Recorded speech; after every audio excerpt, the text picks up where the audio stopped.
બનાસકાંઠાના થરાદના ખેંગારપુરા ગામે માટી ભરેલ ડમ્પર પલટી મારતા 3 મહિલા સહિત એક બાળકનું મોત. મજૂરી કરવા આવેલા પરિવાર પર આપ તૂટ્યું. આ અકસ્માત માટે જવાબદાર કોણ? થરાદના ખેંગારપુરા પાસે માટી ભરેલ ડમ્પર પલટી મારતા બાળક સાથે ટોટલ 4 લોકોના મોત. મજૂરી કરવા આવેલા પરિવાર પર આપ તૂટી. સમગ્ર ઘટનામાં ઉઠ્યા સવાલો. આખર મોત માટે જવાબદાર કોણ? જિલ્લામાં ભૂસ્તર વિભાગની બેદરકારી સામે આવી રહી છે.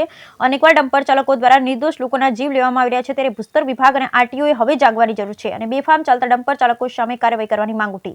ન જાણી જાનકીનાથ કે સવારે શું થવાનું છે. મજૂરી કરતા કરતા મોતની કલ્પના કોણે હોય? પરિવાર સાથે 2 રૂપિયા કમાવા પરિવાર સાથે દાહોદથી બનાસકાંઠા આવ્યા. નાણાંના કામ અર્થે મજૂરીમાં લાગ્યો પરિવાર, પણ કુદરતને કંઈક અલગ જ મંજૂર હતું. પરિણામે બાળક સાથે 3 મહિલાનું મળ્યું મોત. પરિવાર અને સમાજમાં અરેરાટી વ્યાપી ગઈ. કારણ કે થોડી વાર પહેલા જ મજૂરી કરતા કરતા કોણ કલ્પના કરી શકે આવતી ઘડીએ મોત જ લખેલું હશે.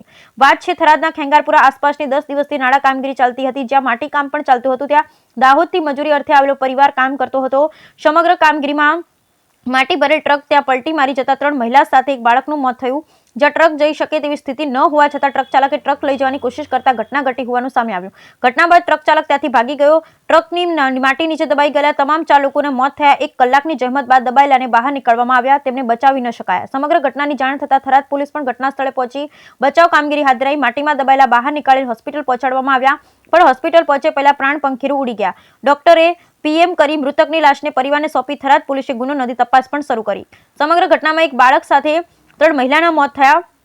તપાસ પણ શરૂ કરાઈ. સમગ્ર ઘટનાએ હચમચાવી દીધા. પણ આખર સવાલ તો એ જ ઉભો છે કે આવા વાહન ચાલકો સામે કડક કાર્યવાહી ક્યારે? જિલ્લામાં ડમ્પર ચાલકો બેફામ બન્યા છે. કેમ આંખ આડા કાન થઈ રહ્યા છે? ઓવરલોડ ડમ્પર બિંદાસ બેફામ ચાલે છે, તો શું તંત્રને નથી દેખાતું? અનેકવાર ડમ્પરનો ભોગ બની ચૂકેલા છતાં કંટ્રોલ કેમ નહીં? આવા અનેક સવાલો. અકસ્માત બાદ પોલીસ તંત્ર અને સ્થાનિક તંત્ર ક્યારે કડક કાર્યવાહી કરી બેફામ વાહન ચાલકો સામે કડક કાર્યવાહી કરે છે, એ કહેવું જ મુશ્કેલ છે. જોકે પાલનપુરમાં પણ આજે મીરવાડા નજીક એક ડમ્પર ચાલકે સાયકલ પર જઈ રહેલી બાળકીને અડફેટે લીધી હતી, જેમાં બાળકી ગંભીર રીતે ઘાયલ થતા તેને સારવાર માટે કચેરી ખસેડી છે. એટલે કે બનાસકાંઠા હવે ડમ્પર ચાલકો સામે આરટીઓ અને ભૂસ્તર વિભાગ લાલ આંખ કરે તેવી હાલમાં માંગ ઉઠી છે. બ્યુરો રિપોર્ટ ભરત ઠક્કર, બનાસકાંઠા.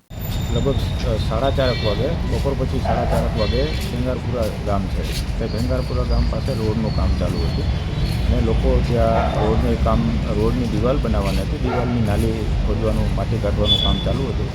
એ દરમિયાન ત્યાંથી એક ટ્રકવાળો આવ્યા, જે રેતી ભરેલું આવ્યા હતું, એ નીકળેલ અને થોડો જ્યાં વળાંક છે, આ વળાંક ઉપર મતલબ એને બહુ ધ્યાન આપેલું નહીં આવ્યાવાળાએ, અને ત્યાંથી નીકળવા જેટલી જગ્યા નહોતી, છતાં એણે ત્યાંથી પોતાનું હાઈવા કાઢેલ છે બેદરકારીપૂર્વક, અને એના હિસાબે હાઈવા પલટી મારી જતા, જે ખોદેલું હતું નાલું એની અંદર હાઈવા પલટી મારી જતા એ જગ્યાએ જે હાઈવા રેતી ભરેલું હતું, આ રેતીમાં અને હાઈવામાં ટોટલ 3 સ્ત્રીઓ અને એક બાળક આવી રીતે દબાઈ જતા તેમનો કરુણ મોત નીકળી ગયેલા. એ લોકોને અત્યારે હાલે અહીંયા સરકારી હોસ્પિટલમાંથી લઈ આવ્યા છે, પણ બદનસીબે એને રેસ્ક્યુ કરી શકાયેલા નથી, એટલે એમની અહીંયા હાલમાં બનાસકાંઠાની અંદર બધી જગ્યાએ ડમ્પર ચાલકો બેફામ ડમ્પર ચલાવી રહ્યા છે. ઘણી વખત આપણે સાંભળીએ છીએ કે આજે અહીંયા બનાવ બન્યો, આજે અહીંયા બનાવ બન્યો. ગઈકાલે ડમ્પર ચાલકની બેદરકારીના કારણે 4 માણસોનો જીવ ગુમાવ્યો છે.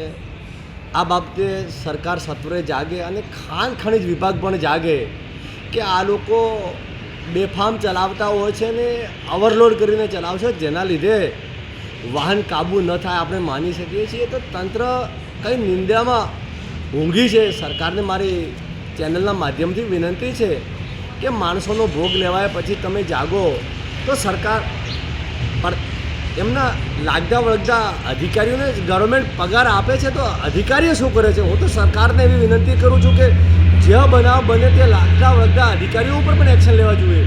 અને જિલ્લાવાળાને પણ મારી વિનંતી છે કે આવા બેફામ સામે યોગ્ય કાર્યવાહી કરે અને હવેથી એવી ઘટના ન બને અને માણસોનો જીવ ન જાય તે માટે સજાગ બનીને કાર્યવાહી કરે એવી મારી નમ્ર વિનંતી છે. કાળુભાઈ તરફ જાનેરા.